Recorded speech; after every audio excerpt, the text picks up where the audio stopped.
That was a weird tangent. Yeah, it is. Is it going? Surprise, motherfucker. Hi! Whoa, hey! Hi! Welcome to Streamy Chill. I'm Sammy. I'm Ricky. And today we are going to be doing something that takes place 30 years from now. And that's Bladerunner 2049. You look lonely. This film takes place in 2049, 30 years later from the original, which happened in 2019 with our main antagonist, Deckard, played by, what's his name again? Indiana Jones. There you go. That's not his name. Harrison Ford. This actually takes place not with him being the main character, but instead a new Blade Runner. His name is K with LAPD. The beautiful, sexy, wonderful, it's the sexiest robot ever. It's like you're photoshopped. Who goes out to find rogue replicants or old androids who are living amongst the people and trying to decommission them or essentially kill them. This is the same thing that happened in the original Blade Runner, but this one now takes place 30 years later and has to do with a conspiracy involving around Deckard as well and androids. This one was pretty fantastic because just like the original film, which is a feast to the eyes, this one definitely is one visually stunning, like in the cityscapes, right? Yeah, I just found this out. Weta Workshop that did all the special effects or whatever.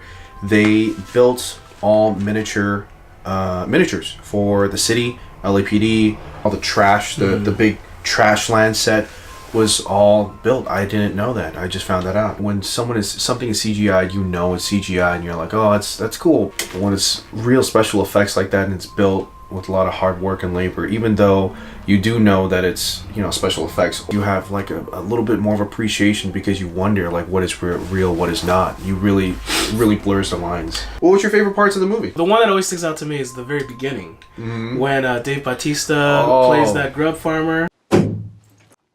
Is that what I smell? When Bautista first went from, you know, WWE to acting with Guardians of the Galaxy, people were like, why? Like, that's a horrible choice, right? You know, like when The Rock first did acting, like, if you don't remember watching Scorpion King, that was a horrible film, horrible CGI as well. It was a great movie.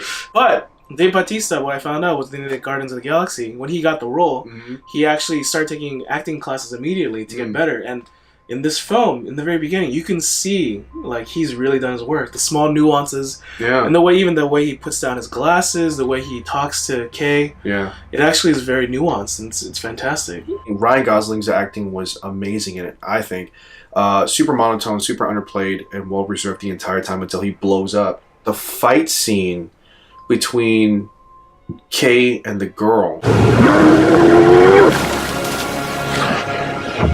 So whenever there's a water scene in anything, I hold my breath the entire time. Jaws, this, water movies, Waterworld.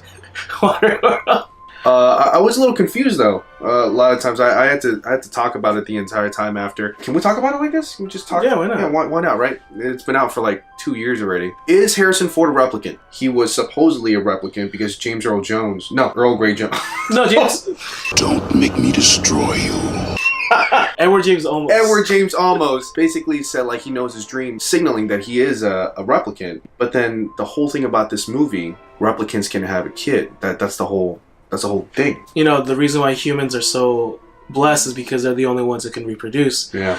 The whole point is this whole film makes you think, like, is this what's going on? And then it gives you all these false clues, these red herrings, and you're like, wait, maybe it's not. Until you reach the end of the film, and it gives you a nice conclusion, but even then, you're still kind of wondering, like, is this really what's going on? Yeah. And I think every great film makes you think about it, so it makes you want to watch it over and over again and have these discussions. And I think that's what makes this film so great. All right, so what are we going to eat for the film? What are we going to eat? Well, in the film, the main source of food there is actually grubs. Ew, gross. Although we do have these jelly worms. No, I'm not going to touch that. You touched it. I don't know. So this is pretty good. Clean grubs. No, but what we're going to do is actually pay homage to the original one. Tell him I'm eating. So we're going to make noodles, but not just noodles. We're going to make noodles and show you, because instant noodles at home is pretty easy. You boil water, you put the noodles in, you put the packets, you're done. But we want to upgrade you. We want to elevate it up a little higher, and we're going to add ingredients. So we're going to show you the ramen and the different ingredients that we got to put into it to make it even better, almost like you're at a restaurant. A spruced up ramen. There you go. Let's do this. Regal ramen.